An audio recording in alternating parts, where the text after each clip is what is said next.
우리에게 주시는 하나님의 말씀 마태복음 11장 28절 이하 30절입니다. 함께 읽습니다. 수고하며 무거운 짐을 진 사람은 모두 내게로 오너라. 내가 너희를 쉬게 하겠다. 나는 마음이 온유하고 겸손하니 내 멍에를 메고 나한테 배워라. 그리하면 너희는 마음에 쉼을 얻을 것이다. 내 멍에는 편하고 내 짐은 가볍다. 이는 하나님의 말씀입니다. 하나님 감사합니다. 아멘. 짐진 인생 그러나 마음에는 쉼이라고 하는 제목으로 하나님의 말씀을 함께 나누기를 소망합니다. 2014년인가 국제시장이라고 하는 영화가 개봉이 되었잖아요. 1426만 명의 대단한 이 관객을 동원하였는데 6.25 전쟁을 겪으며 피난, 떠나며 그리고 이 땅에서 정착하여 사는 우리의 아버지, 그리고 또 우리와 똑같은 한 사람 덕수의 모습을 통해 홀로 어깨에 짊어진 짐이 얼마나 무거운지 절절하게 느낄 수 있었잖아요. 주인공 덕수는 아버지 영정 사진 앞에 아버지의 나 잘 살았지, 이만하면 잘 살았지, 그런데 나 진짜 그렇거든요, 이렇게 이야기하는 영상 하나를 먼저 보면서 오늘 짐진 인생에 대한 이야기를 함께 했습니다. 약속을 지키느라 가족 찾고 그리고 가정 세우느라, 그래서 그 웃음의 이면에 슬픔이 있고 또 잔치 이면에 눈물이 있는 게 인생이잖아요. 아버지는 아버지대로, 어머니는 어머니대로, 누군들 짐진 인생이 아닌 이가 어디 있겠어요? 아버지는 아버지대로 생계의 짐, 부양의 짐, 직장 혹은 사업의 짐, 가장의 짐, 짐이 한둘이 아니지요. 어머니도 양육의 짐이 있고 살림의 짐이 있고 아내의 짐이 있고 엄마의 짐, 참 많은 짐이 있습니다. 자식들도 짐이 있는 듯합니다. 숙제의 짐, 시험의 짐, 입시의 짐, 나름대로 심각하죠. 그렇다고 할아버지, 할머니는 짐 없나요? 자식을 키우는 짐은 한편으로는 놓아버렸지만 스스로 해결해야만 하는 생계의 짐, 질병의 짐, 침에 안 걸리고 죽는 짐, 노후의 짐이 얼마나 많이 있습니까? 그러고 보면 인생 자체가 짐 같습니다. 가난도 짐이요, 부유도 짐입니다. 부유하면 건방짐, 질병도 짐이고 건강도 짐입니다. 건강만 하면 건달되니, 책임도 짐이고 건세도 짐입니다. 건세는 그만하게 만드니, 헤어짐도 짐이고 만남도 짐입니다. 만나면 신경 쓸 일이 한두 가지가 아니니, 미움도 짐이고 사랑도 짐입니다. 사랑은 신경 쓸 일, 잘해줘야 될 일이 살면서 부딪히는 일 가운데 짐스럽지 않는 것이 어디 있어요?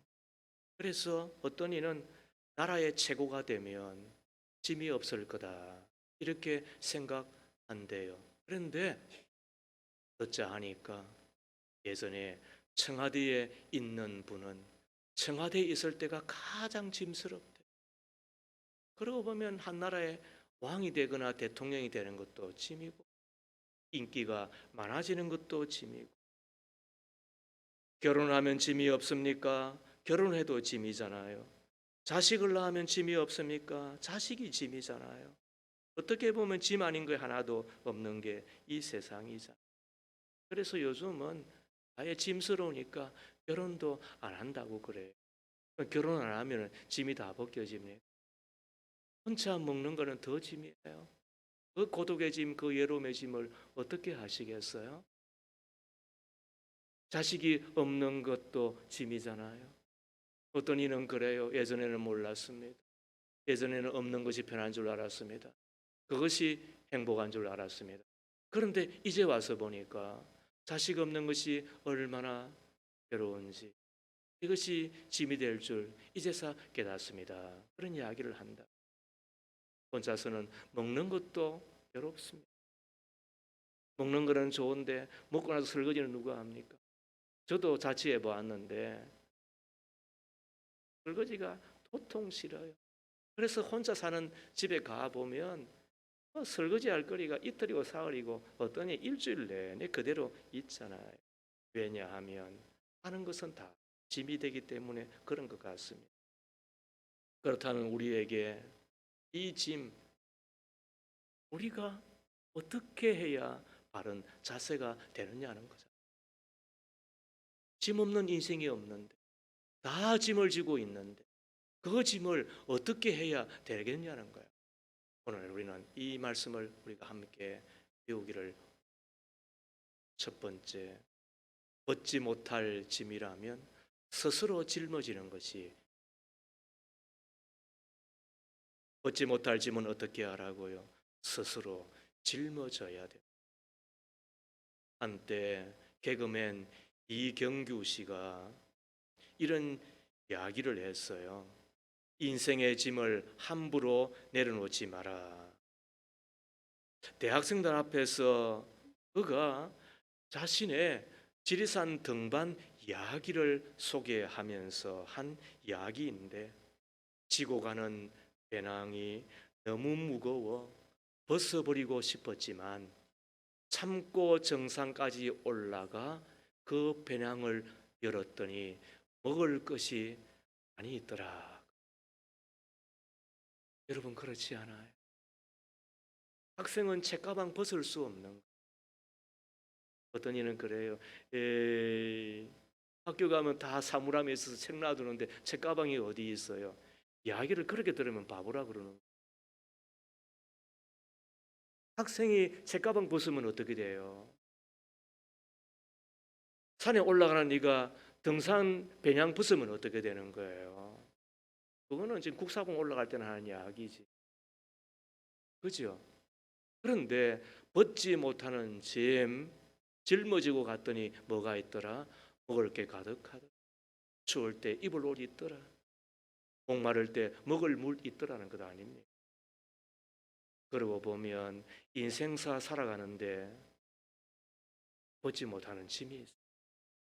벗겨지지 않는 짐이 있어. 그 짐은 짊어지고 가는 것이 현명한 것입니다. 아프리카의 어느 원주민은 강을 건널 때 큰 돌덩이를 진다고 하잖아요. 왜요? 급류에 휩쓸려서 떠내려갈까 봐. 그래서 무거운 돌 안거나 짊어지고 물살 급한 냇가 지나면 안전하게 건너가더라는 것이. 우리는 이쯤에서 생각하는 것이, 당장을 그 짐을 바라볼 때는 힘들어요. 고통스러워요. 너무너무 괴로워요. 그런데 우리가 지나온 그 길을 바라보면 바로 그 짐 때문에 내가 그 길을 지났구나.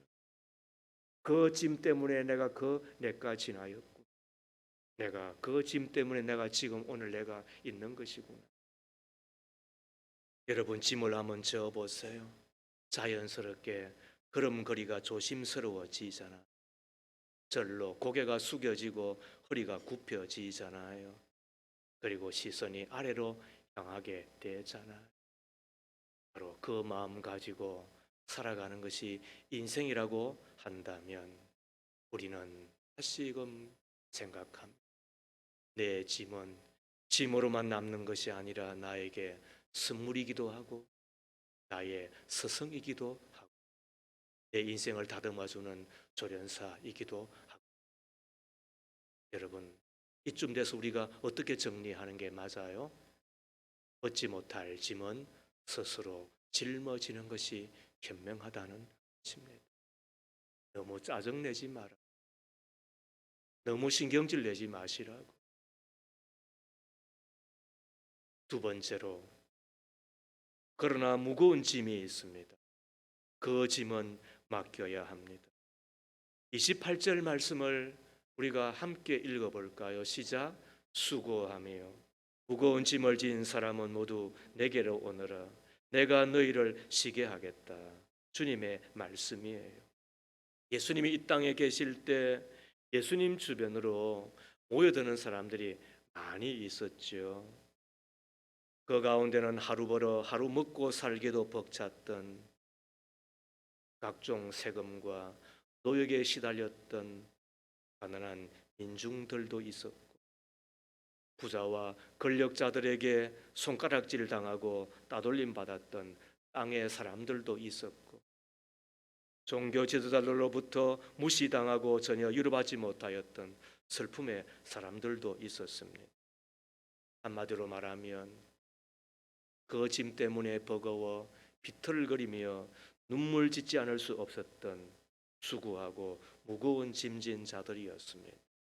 여기서 수고하다라고 하는 말의 뜻은 능동태예요. 무슨 말인가요? 사서 고생을 하는 사람, 혹은 더 잘 되려고, 혹은 더 무언가 얻어보려고. 그런데 그것 때문에 떡이 되는 것 있잖아요. 그래서 완전히 그 잘 되려고 하는데 내가 그 짐에 완전히 눌려버린 그런 것, 그게 수고하고, 그 무거운이라고 하는 뜻이 뭔가? 그는 수동태예요. 비동적인 고생이에요. 내가 원치 않았어요. 내가 전혀 그것을 바라지도 않아요. 그런데 환경 때문에, 사람 때문에 내가 머문 곳 그곳에서 본의 아니게 타의에 의하여서 끌려가 마지못해 억지로 진 짐을 야기하는 것. 그때 당시 이 유대인들의 모습이 오늘 우리의 모습이 아니라고 누가 말할 수가 있을 거예요. 그러니 죽을 지경이지. 인간이란 자기가 스스로 고난을 취하든지 원치 않는 고난을 받든지 아무튼 수고하고 무거운 짐을 진 존재들인데, 이 수고라고 하는 단어는 아담과 하와의 타락이 전에는 없었던 단어예요. 아담과 하와가 뱀으로 가장한 악한 자 마귀의 게임을 받아 하나님의 말씀에 불순종하고, 그리고는 죄가 쑥 들어갈 때, 그때부터 여인은 여인대로, 그리고 남자는 남자대로, 어른은 어른대로, 아이는 아이대로 동서고금을 막론하고 모든 존재에 이 수구가 들어갑니다. 그래서 떡이 되는 거예요. 한마디로 말해서 미치고 폴짝 뛰는 거예요. 저 사람은 고민이 없겠지 하고 만나보자. 구수감이 없어요. 또 너무너무 잘생겼어요. 저 사람을 보면 진짜 말 그대로 희낙낙거리며 살 것 같아. 그것은 표면이지. 그 이면을 보세요. 걱정 없는 것이 어디 있어요? 어려움이 없는 것이 어디 있어요? 짐 안 되는 것이 어디 있어요? 웃는 얼굴 뒤에도 남몰래 흘리는 눈물이 있고요. 넓은 가슴 속에도 홀로 가슴치는 아픔이 있고요. 온 인간관계에 얽혀 그 갈등으로 영혼이 병들어가는 것을 보게 되잖아. 예수님은 그것을 다, 그리고 하시는 말씀이 28절에 모두 내게로 오너라. 내가 너희를 쉬게 하겠다. 무슨 말이에요? 그 짐은 내가 맡아주겠다. 그 짐은 내가 맡아주겠다. 그 짐은 우리가 주께로 가지고 가면 주님이 다 맡아주시겠다고 이야기해요. 그때 비로소 내 영혼에 참 안식이, 한 시대를 호령하였던, 그의 사전에는 불가능이 없다고 이야기하였던 나폴레옹의 이야기를 듣습니다. 한때는 세계를 제패하였지만 워터루 전쟁에서 패배하여 세인트 헬레나 섬에 유배되었을 때 기자들이 그를 만나려고 했지만은 다 거부당합니다. 한 기자가 어렵사리 그를 만나서 그에게 묻습니다. 지나온 생애 가운데 가장 행복했던 순간은 언제였습니까? 그는 백발이 성성한 모습으로 눈물을 흘리며 이렇게 고백합니다. 스위스의 알프스 산맥을 넘을 때였습니다. 잠시 전투가 거친 어느 주일 아침이었는데 산 아래 조그만 교회에서 종소리가 울려왔습니다.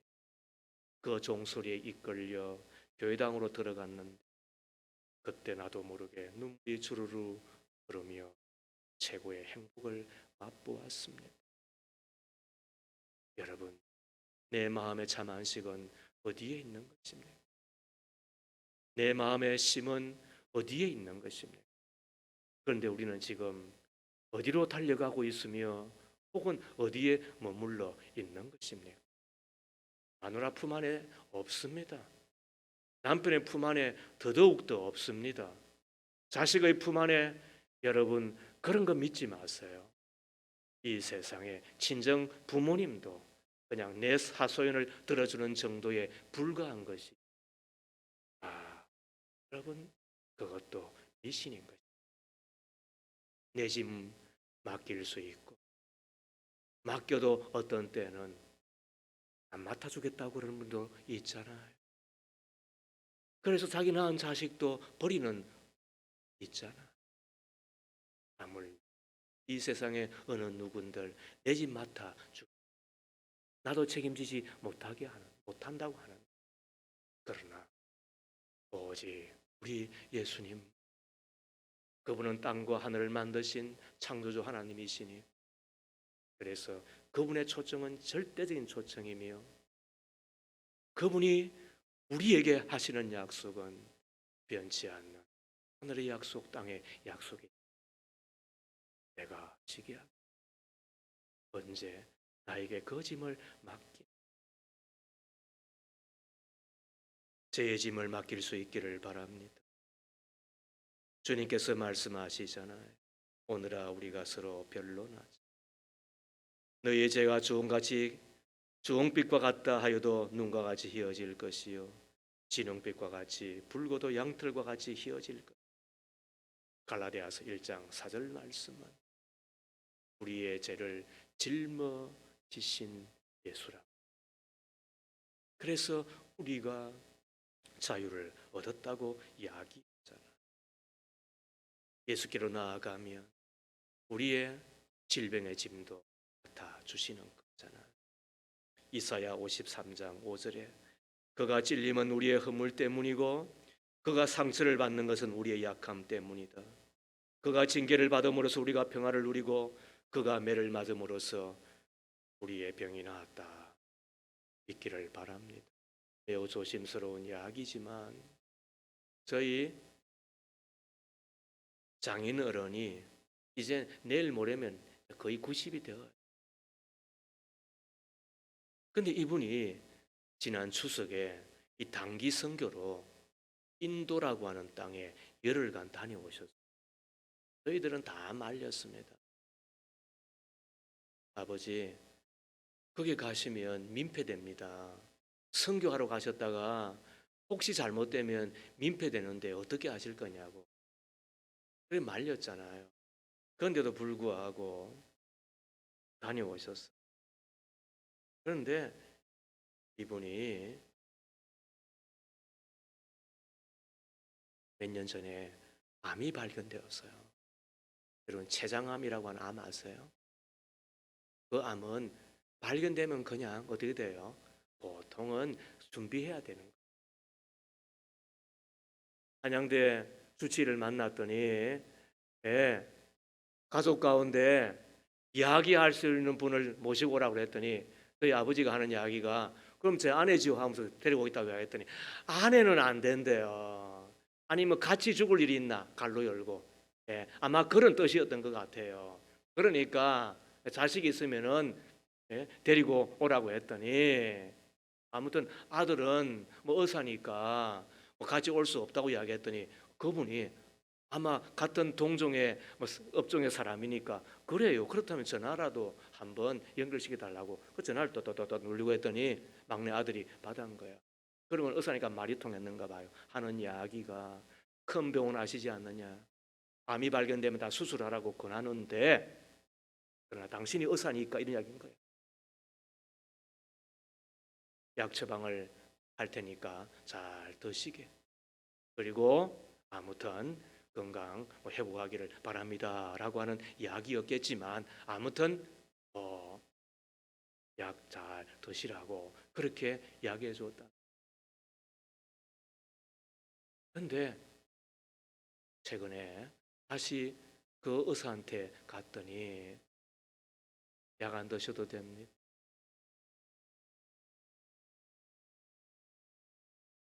예수 안에 뭐가 있어요? 치유가 있는 거. 예수 안에 회복이 있는 거.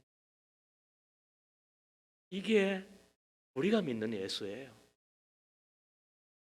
우리의 억만죄를 대신 짊어지실 뿐만 아니라 우리의 질병마저도 대신 지시기 위하여 십자가 오르셨다. 믿기를 바랍니다. 그러므로 우리가 병원에 가면 의사들은 이야기하잖아. 제가 진단하고 제가 처방은 하지만 그러나 치료하시는 이는 하늘에 계신 하나님이십니다. 여러분, 우리 하나님이 치유하십니다. 물론 그 가운데는 안 맞는 병도 있으니까 오해하지 말아요. 그러다가 적당하게 사시다가 천국 가면 더 좋은 거예요. 그러나 이 땅 가운데서도 우리 예수님이 우리의 질병을 대신 짊어지셨으니 그 질병마저도 주께 맡겨야 되는 줄로 믿습니다. 주님께 내 질병을 가지고 나아가면 주님은 의사를 통하여서도 고치시기도 하시고 또 하나님의 교회에 우리가 함께 예배하며 기도하는 가운데 그 병이 한 결로 왔을지라도 7결로 떠나는 것을 경험할 뿐만 아니라 잠잠히 주를 바라는 가운데 내 찬송을 들으시고 주님이 오셔서 나를 만져주시는 것을 경험하게 될 것입니다. 이 세상 가운데 병 없는 자가 어디 있습니까? 그런데 많은 이들은 그 병 때문에 시간 낭비하고 물질 낭비하고 인생 낭비하고 모든 걸 다 낭비하고 살아가는데 주님께 그 병을 맡기며 살아가는 자는 기뻐 튀며 춤추며 노래하는 잔치 인생 살게 될 줄로 믿습니다. 그러므로 우리는 그 짐 주님께 맡기는 것입니다. 그러면 주님이 대신 져 주시는 것 아니겠습니까? 예수께로 나오면 가난과 저주의 짐도 주님이 맡아 주시는 것입니다. 제가 가장 좋아하는 말씀 가운데 하나가 고린도후서 8장 9절이에요. 여러분은 우리 주 예수 그리스도의 은혜를 알고 있습니다. 그리스도께서는 부유하나 여러분을 위해서 가난하게 되셨습니다. 그것은 그의 가난으로 여러분을 부유하게 하시려는 것입니다. 저는 이 말씀을 예수 믿고 제가 예수를 대학교 3학년 때 믿었다고 그랬잖아요. 재준이 형제 예수 몇 년을 믿었어요. 그래서 저는 그 다음 해에 저는 이 말씀 듣고 신학을 결정했어요. 그리고 지난 1985년도부터 지금까지 무려 40년 동안을 주님이 주신 이 부유함을 저는 감사하며 감격하며 그리고 간증하며 살아가고 있어요. 옛날 개역 성경 그대로 제가 한번 읽겠습니다. 주 예수 그리스도의 은혜를 너희가 알거니와 부유하신 자로서 너희를 위하여 가난하게 되시면 가난한 너희로 부유케 하려 하심이라. 저는 십자가에서 높으실 뿐만 아니라 모든 부유함을 다 갖고 계신 그분이 이 땅에 그 하늘 보좌를 버리고 십자가에 내려오셔서 우리를 위하여 가난하게 되시면 살을 찢으시고 피를 흘려주신 바로 그 은혜를 인하여 내가 이제는 부유하게 되었다고 합니다. 부자로 살아야 부자라고 이야기해야지. 그리고 그 부유함을 가지고 또 다른 사람들을 축복하며 부유하게 해드리며 삶을 살아가야 되는 거잖아요. 왜요? 예수께서 나의 가난, 나의 저주 다 짊어져 주신다고 이야기했으니 우리가 이거를 경험하며 이걸 간증하며 살아가는 우리여야 되잖아요. 그래서 무거운 짐은 주께 맡기는 거예요. 예수께로 나오면 죽음의 짐도 맡아주시잖아요. 요한복음 11장 25절 말씀에 나는 부활이요 생명이니 나를 믿는 자는 죽어도 살고라고 이야기했습니다. 살아서 나를 믿는 사람은 영원히 죽지 아니할 것이다. 이것을 내가 믿느냐? 아멘. 여러분, 그런 겁니다. 이것이 기독교이고 이것이 우리가 믿는 예수인 것입니다. 그러므로 예수 믿으면서 우리가 쩔쩔매는, 그래서 비굴하고 비겁하고 또 혹은 천박하게 살아가는 우리가 아니어야 될 것입니다. 이것이 예수께서 우리를 위하여 대신 져주시는 짐이고, 그리고 우리에게 주시는 안식을 지나 평안이며 평안할지나 영생이며 이 땅에서 우리가 누리는 천국이 되잖아요. 모르면 배워야 되는 거예요. 모르면 알아야 되는 거예요. 모르면 교회 와서 우리가 알려고 해야 되는 거잖아요.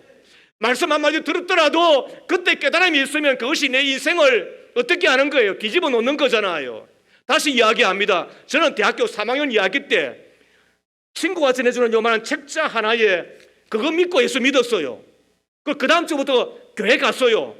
뿐만 아니라 친구 데리고 교회 갔어요. 첫날부터 저는. 그리고 그때부터 한 번도 주일 안 어겼습니다, 여러분. 그리고 그 다음에 1년 만에 제가 주님께 헌신했어요. 신학 들어가겠다고 이야기했어요. 저는 신학교 출신 아니에요, 여러분. 더 나아가서 지방신학 출신 아니에요, 여러분. 그것도 좋은 대학 나왔어요. 고시 공부하던 학생이었어요. 그것도 1년 만에. 그리고는 3개월 공부해서 신학대학원 입학했어요. 그건 지난 40년 동안 불처럼 살아가고 있다고 해서는 감히 말씀드릴 수 있어요. 여러분들이 저에게 불만 안 꺼지게 한다면은, 여러분들이 저에게 약만 안 올린다 한다고 한다면, 여러분들이 최소한 1년에 한두 명 전도해 주었다고 한다면 저 이렇게 빨리 목회 그만 안 두었을 거예요. 매우 죄송한 이야기예요. 여러분들이 저에게 불만 안 껐다고 한다면 저는 불처럼 살았을 거예요. 아직도 내 마음 가운데 불이 있어요. 예수 때문이에요. 이것이 우리의 짐을 대신 져주시는 우리 주님이 있어요. 여러분, 그래서 우리는 그 주님께 나아가 주님의 손을 붙잡는 거예요. 무거운 짐은 주님께 가지고 나아가면 주님이 짊어지시는 거예요. 세 번째가 있습니다. 이것이 매우 중요한 거예요. 이거는 맛배기에 불과한 거예요. 세 번째, 예수님이 지어주시는 짐이 있어요.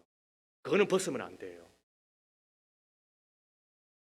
세상에서도 져야 할 짐이 있잖아요. 자, 예를 들어볼까요? 그 짐을 지지 않으면 더 큰 짐을 지게 되잖아요. 예를 들어볼까요? 자, 운동하라라고 하는 것이 나름의 짐이죠. 왜? 운동이 되려고 하면은 최소한 이마에 땀이 나야 되고, 그리고 좀 숨이 좀 가빠야 되고, 그리고는 어떤 때는 좀 몸이 아파야 돼요. 아프다고 하는 거는 피를 트인다는 거예요, 의학적으로. 그래야 근육이 되는 거예요. 그래 힘을 쓰는 거예요. 그리고 그걸 못하고 병사에서 20일만 녹아 있으면 근육이 다 녹아버리고, 그죠? 그리고는 체중이 쭉 빠지는 거예요. 그러므로 운동은 뭐하다? 좋은 것임에도 불구하고 조금은 힘이 든다. 그래서 짐이라는 거예요. 그런데 그 운동을 게을리하거나 혹은 등등 그렇게 하면 어떤 일이 벌입니까? 병원 갈 수밖에 없어요.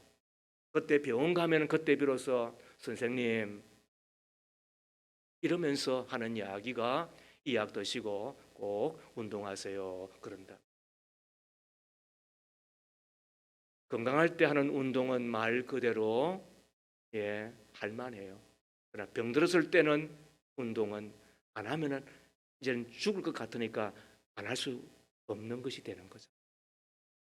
자, 운동을 짐스러워해서 운동하지 않으면 어떻습니까? 나중에는 시간 잃고 인생 다 허비하고 난 이후에 마지못해 안 할 수 없는 운동이 되고 더 큰 짐이 되고, 맞죠? 세상도 그런 원리예요. 교통신호 지키라 혹은 공부해라라고 하는 것이 짐스럽잖아요. 그래서 우리는 어떻게 해요? 그래서 우리는 대충 눈치 보고 안 하려고 하고 그런다고요. 그러나 그거를 어기고 그 짐을 다 벗어버리고 나면 어떤 일이 벌어집니까? 사고당하여서 말 그대로 병신됩니다. 그때 비로소 이제는 반칙하면 안 되는구나 하는 것을 이제는 그때 처절하게 느끼는 겁니다. 여러분, 이것도 조심스러운 이야기지만 들으십시오. 요즘 뭐 최저임금이 있으니까 뭐 200만 원 혹은 250만 원 받는 것 같아요. 조금만 일하더라도. 조심스러운 이야기부터 여러분 잘 새겨 들으십시오. 그런데 돈이 말이죠, 한 50만 원 더 있는 것과 50만 원이 덜 있는 것은 하늘과 땅 차이예요. 그럼 겪어보면 알아요.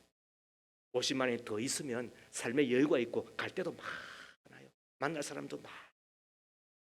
그런데 덜 있으면 어떻습니까? 갈 데도 없고 만날 사람도 없고.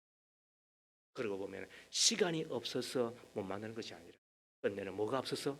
그게 없어서 못 만나고 못 가는 거예요.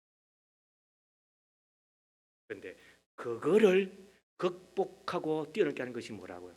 그게 어쩌면은 제가 금방 이야기했잖아요. 근데 그걸 짐스러워하여서 어떻게 한다고요? 그냥 안 해버리면 나중에 통탄하게 되고 진짜 거지로 삽니다. 그래서 그 무거운 멍에를 짊어질 수밖에 없는 거예요. 세상에서도 짊어져야 될 짐이 있고 그리고 그것을 벗으면 안 되는 것처럼 하물며 예수님이 우리 가운데 짊어져 주시는 짐이 왜 없겠어요? 그게 오늘 29절 30절 말씀이에요. 나는 마음이 온유하고 겸손하니 내 멍에를 메고 나한테 배우라. 그리하면 너희는 마음에 쉼을 얻을 것이다. 내 멍에는 편하고 내 짐은 가볍다. 여기서 멍이라고 하는 이야기는 아시죠? 소가 수레를 끌거나 쟁기질을 할 때 목덜미에 올려놓은 구부러진 막대죠. 자유롭게 행동을 못하게 억압과 구속을 의미하는 말이에요. 우리는 세상의 멍에 벗으려고 예수께로 와요. 자유와 기쁨 베푸시는 주께로 와요. 그런데 주님은 어떻게 합니까? 잘 왔다 이야기하면서 어떻게 한다고요? 또 우리가 짊어져야 될 멍에를 주시는 거예요. 그게 뭘까요? 잘 읽어보세요. 29절에 내 멍에는 메고 나한테 배우라. 여기에서 우리는 그렇구나. 여기서 멍에라고 하는 것은 주님이 가르쳐 주시는 것이구나. 주님의 교훈이구나. 주님의 말씀이구나. 맞죠? 이거 배우러 교회 오는 거예요. 우리가 예수를 믿어요. 신앙생활 나름대로 해요. 그리고 혹은 또 예배자로 써 있어요. 그런데 늘 무거워요. 쉽게 말하면 예수 믿는 게 재미가 없어요. 내 마음에 평화가 없단 말이에요. 자기만 알아요. 이게 뭐지? 이게 뭐지? 아니 나는 지금 신앙생활 하고 있는데 이게 뭐지? 왜 그래요? 그거는 우리가 서야 될 주님이 주시는 멍에를 내가 자꾸 투덜투덜거리며 그리고는 벗으려고 하기 때문에 그런 거예요. 맞죠? 예를 들어 보겠습니다. 몇 가지를 여러분 잘 풀 때에 여러분이 나름대로 이제 해석을 하셔야 돼요. 첫 번째, 기도하라. 주님이 가르치잖아요. 그게 뭐라고요? 주님이 메워주시는 멍에라고 이야기를 하잖아요. 그런데 우리는 그것을 짐스럽게 생각을 합니다. 그래서 그 멍에 매지 않으려고 고집을 부리잖아요. 그런데 그 결과는 뭘까요? 다른 멍에예요. 그게 마태복음 26장 40절 41절 말씀이에요. 같이 읽습니다. 시작. 그리고 제 아들에게 와서 보시니 그들은 자고 있었다. 그래서 베드로에게 말씀하셨다. 이렇게 너희는 1시간도 나와 함께 깨어 있을 수 없느냐? 시험에 빠지지 않도록 깨어 기도하여라. 마음은 원하지만 육신이 약하다. 왜 이 이야기를 하는 거예요? 마음은 원하지만 육신이 약하다 말을 뭐에 하는 거예요? 기도하기 싫은 것은 마찬가지다 이런 뜻인 거예요. 왜? 그래서 기도는 가장 중한 노동이라는 뜻이 있잖아요. 그런데 그것을 우리가 쉬어요. 그 기도라고 하는 그 멍에를 벗어버리려고 해요. 그러면 어떤 멍에가 온다고요? 시험이라고 하는 것이고. 여러분 가정에 시험 들면 끝장인 거예요. 교회에 시험 들면 끝장인 거예요. 근데 왜 그래요? 그거는 기도 안 하기 때문에 그런 거예요. 그래서 기도 안 하는 그 목사의 교회 가봐요. 뭐 거점 번지리하죠. 그런데 시험이 많아요. 근데 그걸 알아요. 그런데 목사들은 기도 안 해요. 뭐 노예에 오라 그러면 저는요 좋아서 말이죠. 막 뛰어다녀요. 밥 먹으러 다니잖아요. 저도 이야기했잖아요. 저도 초기 때 이곳에 기도할 때에 노예 혹은 뭐 시차례에 뭐가 있어가지고 새벽에 오라 그러면 은근히 그 전날부터 기쁜 거야. 그 전날부터 너무너무 좋은 거야. 왜? 내일 아침에는 1시간만 기도하고 일어나면 되니까. 그런데 그렇게 되면 어떤 일이 벌어진다? 시험 던. 저는 그것을 너무너무 소중하게 받아들였기 때문에 오늘의 특별 새벽 집회 3번 하고 그 다음에부터 특별 새벽 집회 봄 가을로 2번 하고 그리고 코로나 오기 전까지 몇 년간 했다. 무려 16년간 32번, 33번에 걸쳐서 특별 새벽 집회 봄 가을로 세 달씩 중보기도단 이번에가 몇 회죠? 39기 중보기도단. 뻔한 분들이 다 와요. 그분이 그분이에요. 그런데도 불구하고 금요기도에 우리가 놓칠 수 없어. 당신이 한 번 더 기도의 수고를 더하면 교회가 평안해지지 않겠나. 제가 직접적으로 고맙단 말은 안 했어요. 그러나 그 고마움을 제가 어찌 잊겠어요. 왜요? 그 새벽을 깨우느라 그렇게 이슬 맞아가며 설이 맞아가며 눈 맞아가며 오시는 분들 왜 제가 고맙지 않겠어요? 고맙단 말 많이 안 했어요. 그런데 그분 때문에 하나님의 교회가 평안한, 우리 교회처럼 이렇게 평안한 교회 있어요 없어요? 거의 없어요. 다 보아요 여러분. 왜 그래요? 하나님이 주신 그 멍에 짊어졌기 때문에. 여러분 우리 가운데 기도 안 하는 분들이 저 있잖아요. 저렇게 저분들 참 안타까움을 금할 수가 없어요. 그냥 다 시험 드는 거예요. 우리는 이제 깨닫게 되는 거예요. 주님이 주시는 멍에는 뭐다? 주님의 가르침이다. 근데 그 가르침에 대하여 투덜투덜거리고 벗어버리면 어떻게 된다? 더 큰 멍에 짊어질 수밖에 없는 게 인생이라는. 그 멍에를 짊어질 때 비로소 그거는 어려움도 하나 편한 거예요. 복음도 하나 가벼운 거예요. 그래서 마음에 힘이 있는 거예요. 아시겠어요? 주의를 지키라라고 주님이 가르쳐 주시면 우리는 그거를 멍이라고 생각해요. 그래서 그 멍에 매지 않으려고 얼마나 고집을 부리는지 몰라요. 그러나 그 결과는 뭘까요? 다른 멍에가 있는 거예요. 하나님의 축복이 다 떠난. 저는 예수 믿는 이가 주의를 시시하게 생각한 사람 치고 하나님께 존경을 받은 사람을 저는 본 적이 없어요.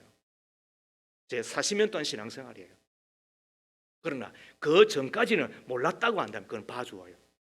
그러나 이미 알고 그리고는 배웠는데도 불구하고 주의를 시시하게 생각하면 어떻게 하냐? 하나님은 시시하게 생각합니다. 그래서 모든 큰 사고는 언제 난다? 주의를 다 터진다. 알잖아요. 뿐만 아니라 우리가 주의를 지키면 주의를 우리를 지키잖아요. 그런데도 불구하고 뭐 동창회 있으면 빠지고 혹은 뭐 시댁 갈 일 있으면 빠지고 뭐 혹은 잔치 있으면 빠지고. 여러분 그렇게 주님을 생각하면 주님이 뭐라 그랬어요? 야 이놈아, 야 이놈아, 들대 먹은 놈아. 아이고, 우리는 그렇게 신앙생활을 하는 이들일 수 있는 거예요. 그거는 멍해가 아니에요. 내 마음에 뭘 주시는 참 평안과 쉼을 주시는 하나님의 뭐라고 처방인 거예요. 믿는 자와 결혼하라고 이야기하면 우리는 멍해로 생각해요. 그래서 그 멍에 주님의 가르침 매지 않으려고 얼마나 고집을 부리는지 몰라요. 그 결과 우리는 어떤 일이 벌어집니까? 다른 멍해를 맵니다. 미신자, 믿지 않는 자와 함께 사는 것이 영적으로 얼마나 힘들어요. 여러분 아시지요? 겪어보셨잖아요. 뭔가 아무튼 같은 게 없어요. 통하는 게 없어요. 왜 그래요? 아니 영이 같지 않은데 어떻게 같겠어요? 그러니까 미치고 폴짝 뛰는 거야. 저는 요즘 한국에 이 남성들이 죽을 고생을 다하여 40대, 50대 혹은 60대까지 일을 하다가 가정에 돌아오면 가정에 앉을 자리가 없다. 혹은 가정에 있을 자리가 없다는 이야기를 들으면 기가 막히는 거예요. 왜 그런가? 그리고 그거를 말이죠. 다반사로 그 남자를 보고 말이죠. 삼식인 이야기하면서 새끼 다 처먹는 이렇게 이야기하면서 남자를 말이죠. 지 아버지를 지 남편을 그렇게 말이죠. 구박을 지나서 그렇게 대하는 걸 보면은 이 땅이 지금 어떻게 돼 가는 건가? 이게 왜 그런가 하는 거예요. 왜? 안심할 거지 없습니다. 그런데 그때 우리가 주일날 꼭서 하나님께 예배할 뿐만 아니라 오늘 주신 말씀을 다 함께 또 나누고, 그죠? 밥도 먹고 차도 나누면서 우리가 또 단풍일 얼마나 보람에만 가도. 그리고 여러분, 그래서도 갔다 올 수 있습니다. 서울대 저는 가서 그냥 돌아옵니다. 그렇게 하면서 우리가 같은 방향을 향하여 같은 속도로 우리가 손잡고 같이 걸어갈 수 있다고 한다. 누구 때문에? 우리 예수님. 그게 또 주일이면 더 좋잖아. 그것이 가정천국이 되고 심령천국이 되고 그리고 교회천국이 되고 이 땅에서 경험하는 천국이 된다고 한다. 얼마나. 그런데도 우리는 뭐라고 해요? 그거를 멍이라고 생각하고. 고린도후서 6장 14절에 공동번역으로 있습니다. 믿지 않는 사람들과 짝하지 마십시오. 서로 어울리지 마십시오. 정의가 불의가 어떻게 짝이 될 수 있으며 빛이 어떻게 어둠과 사귈 수 있겠습니까? 주님의 분명한, 이거는 언명이기 전에 어떻게 했다고요? 우리를 위한 주님의 복된 말씀을 받아들이고 살아가면 그때 천국이 열리고 마음의 심이.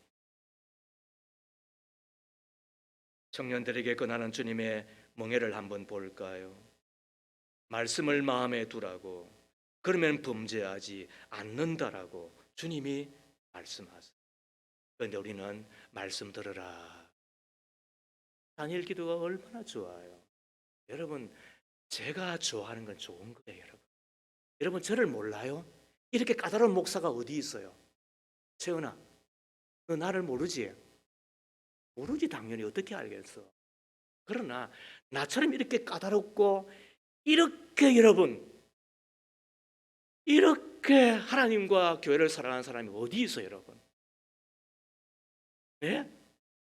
이렇게 여러분 목사가 이 다니엘 기도에 참여하자라고 이야기를 하면 이거는 그냥 와야 되는 거예요.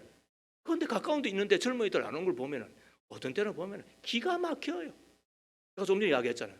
나는 21살에 예수 믿고 22살에 헌신하고 23살에 신학교 가고 그리고 목사 되어서 40년 살아가고 있는데 뭐야 저게? 저게 뭐냐고. 저게 참으로 기가 막혀요. 그런데 왜 그래요? 우리가 조심스러운 이야기예요. 이것도 우리 가운데 기도도 있고 자녀를 향한, 그리고 간절함도 있어요. 그러나 말씀을 심어주지 않는 것이 우리의 부모인 듯해요. 그래서 나중에 후회의 멍에를 지고 평생을 자식 믿음 걱정하며 살아가는 우리가 되는 것 아닌가 생각을 해요. 이것을 안다고 한다면 젊은 날 나의 자녀들에게 적당한 멍에, 아니 진짜 인생을 복되게 하는 멍에가 있어요. 그게 뭘까요? 그게 하나님의 말씀이에요. 시편 119편 9절과 11절 말씀이에요. 자, 같이 읽습니다. 시작. 젊은이가 어떻게 해야 그 인생을 깨끗하게 살 수 있겠습니까? 주님의 말씀을 지키는 길, 그 길뿐입니다. 내가 주님께 범죄하지 않으려고 주님의 말씀을 내 마음속 깊이 간직합니다. 청년이 어떻게 하여야 깨끗게 되리이까? 청년이 어떻게 하여야 깨끗하리이까? 주의 말씀을 내 마음에 두었나이다. 여러분, 주의 말씀을 두면 하늘을 꿈꾸는 거예요. 이 땅에서 하늘을 경험하며 살아가는 자가 되는 거예요. 그것 때문에 어떻게 방자하게 살며, 그것 때문에 어떻게 경박하게 살며, 그것 때문에 어떻게 우리가 인생을 허비하며 살아가는 자가 되겠습니까? 이게 하나님의 말씀인데, 요한복음 6장 63절에 살리는 것은 영이니 육은 무익하니라. 살리는 것은 뭐라고요? 영이라고 그랬어요. 육은 우리 인생을 살리지를 못해요. 우리의 인생을 강하게 하지 못해요. 우리의 인생에 복을 주지 못한다고요. 영만이 우리를 살리는 거예요. 그런데 그 영이 뭐냐? 성령 아닙니다, 여러분. 요한복음 6장 63절에 살리는 것은 영이니 육은 무익하니라. 내가 너에게 이런 말이 영이요 생명이라고 합니다. 우리 예수님 입에서 나오는 그 말씀, 그 진리의 말씀이 영이 되어서 우리에게 들어와 우리의 생기를 불어넣어주며 우리의 심령 가운데 꿈을 넣어주며 우리의 심령 가운데 혹은 붙들고 혹은 세우고 혹은 강하게 하고 그리하여 혹은 우리를 어떻게 한다? 살려주는 거예요. 이게 하나님의 말씀인 거예요. 이게 말씀의 힘인 거예요. 이 말씀을 우리가 붙들면 어떻게 된다고요? 우리가 살아나고, 그리고 내 마음에 참된 평화가, 그리고 참된 힘이 뿐만 아니라 내 인생 달리고 또 달려도 피곤하지 않잖아요. 그러므로 하나님의 입에서 나오는 그 말씀을 내 마음에 두는 것은 멍해가 아니에요. 그런데 그 멍해를 벗어버리면 더 큰 멍해를 지는 거잖아요. 여러분, 나만 장군이 순종하지 않았다고 한다면 어떤 일이 벌어졌겠어요? 아람 군대의 나만은 큰 용사로서 임금님의 사랑을 독차지하였던 사람이었지만 문둥병자였잖아요. 이스라엘과의 전쟁 가운데 잡혀온 포로 소녀가 우리나라에 선지자가 계시는데 그분에게 가면 저 병도 나을 것이라고 하는 그 이야기에 따라 그는 선물을 바리바리 사서 이스라엘로 가잖아요. 그리고는 왕이 그 나라에 글을 읽고서 엘리사에게 소개. 근데 엘리사는 코빼기도 안 보이고 요단강에 가서 7번 씻으라고 이야기를 하죠. 그때 나만이 막 뜻궁이 열리고 말이죠, 막 분기탱천하여서 내 나라의 요단강보다도 더 깨끗한 물이 없더냐, 어떻게 나 같은 자에게 나와서 눈인사도 하지 아니하고 요단강에 가서 7번 들어갔다 나왔다 하라고 말만 하느냐. 그렇게 해서 막 씩씩거리며 막 가잖아요. 그때 지혜로운 신하나가 장군님, 그거보다도 더한 일도 해야 되잖아요. 속으로 병신아, 이렇게 문둥병 나으러 왔으면 그거보다도 더한 일도 해야 되잖아요. 야, 이 병신아. 이거는 성기가 없어요, 여러분. 그 이야기 듣고 그때 비로소 정신이 번쩍 들어서 어떻게 합니까? 그 말 그대로 듣고 요단강에 들어가 1번, 2번 따라하겠습니다. 1번, 2번, 3번 나왔어요, 안 나왔어요? 4번, 5번, 6번 나왔어요, 안 나왔어요? 7번째 들어갔다가 나왔더니 여성아이졌더라. 아멘. 우리가 하나님 말씀 앞에 자존심 우리가 굴면 안 된다고요. 무슨 그 말씀 앞에 목사 나부랑이가 되고 그 말씀 앞에 무슨 장로고 무슨 권사고 무슨 짓을 하는 거예요. 하나님 말씀 앞에. 하나님 말씀은 우리에게 처음에는 무거운 짐처럼 여겨지고 그 말씀이 우리 가운데는 당장은 멍해처럼 느껴지나, 그러나 그 말씀을 벗어버리면 어떻다고요? 나만 장군은 지금도 문중병자였을 거예요. 있죠? 맞잖아요. 그러나 그가 그 말씀 앞에 자기 자존심 다 내려놓고 말씀 앞에서는 아멘. 하나님의 멍에 앞에서는 내가 어깨를 내밀고 짊어졌더니 문둥병이 떠나가고, 그리고는 하나님의 사람이 되어 영원한 천국에 들어가 지금 우리를 만날 준비하고 있잖아요. 여러분, 이것이 주님이 우리에게 지워주시는 멍에는 어떻게 한다? 벗어서는 안 되는 거예요. 그것을 짊어질 때 비로소 내 마음에 힘이 오는 거예요. 집사님, 맞죠? 그럼 이런 거 배워야 되는 거예요. 이것 아니면은 우리는 끊임없이 예수를 믿어도 재미없어요. 신앙생활 해도 말이죠, 아무 길이 안 열려요. 늘 그냥 그렇고 그런 사람 되고 많은 거예요. 그래서 불행한 사람, 불쌍한 사람, 제가 볼 때 그런 거예요. 아이고, 그러니까 안 되지. 제가 그러는 거예요. 그러니까 안 되는 거지. 그래서 그때 우리 한 말이, 믿으려면 제대로 믿으라. 믿으려면 확실하게 믿으라는 거예요. 교회를 감동시키고 목사를 감동시키고 하나님을 감동시키는 그런 사람 정도 우리가 되면 그때 비로소 내 마음 가운데 천국이 임하고, 내 마음 가운데 안식이 임하고, 내 마음 가운데 평안이 임하고, 내 마음 가운데 힘이 임하는 것.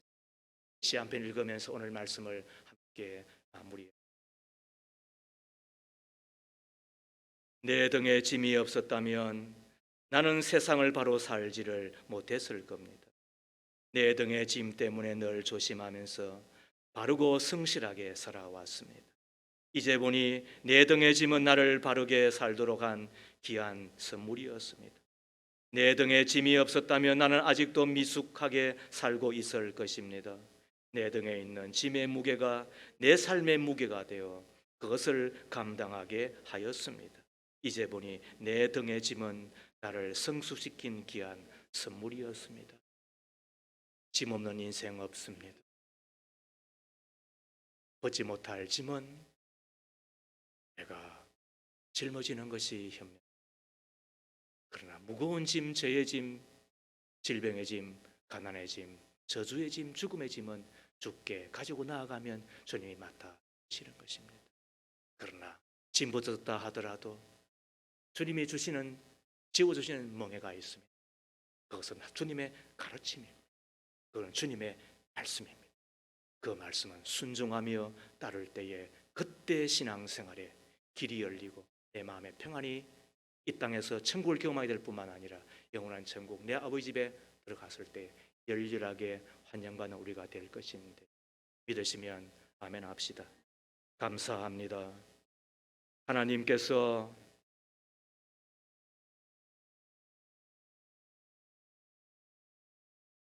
우리의 인생이 수고하고 무거운 짐진 자임을,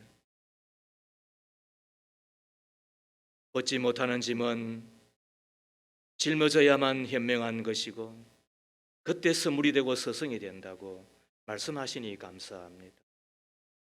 그러나 너무 무거워 도저히 버틸 수 없고 그 짐의 끝에는 사망과 죽음과 지옥을 경험할 수밖에 없는 짐은 주께 가지고 나오면 주님이 대신 져 주신다고 하시니 주님께 맡기며 감사를 드립니다. 주여, 겸손하게 온유하게 주를 따르는 가운데 주께서 가르쳐 주시는 말씀, 주님의 멍에는 짊어지고, 그리고 세상에 주지 못하는 마음의 쉼과 영혼의 안식을 누리며 감사하며 간증하며 살아가는 믿음의 거인들이 다 되게 하옵소서. 예수님 이름으로 기도합니다. 아멘.